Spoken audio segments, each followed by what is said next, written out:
Mahigit 200 barko ng China ang namataan ng Armed Forces of the Philippines sa West Philippine Sea nitong nakaraang linggo. Mula noong August 27 hanggang kahapon September 2 ay 165 Chinese maritime militia ang namataan. 24 naman ay sa China Coast Guard, 12 sa Navy ng China at 2 ay Chinese research vessels.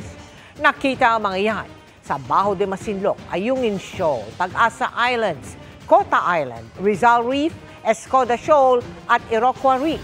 Pinakamarami ang nasa Escoda Shoal kung saan binangga ang BRP Teresa Magbanwa ng mga barko ng China.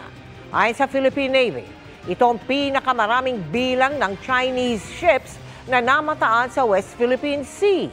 Sa kabila niyan, patuloy na tutuparin ng AFP ang mandato nitong protektahan ang ating teritoryo.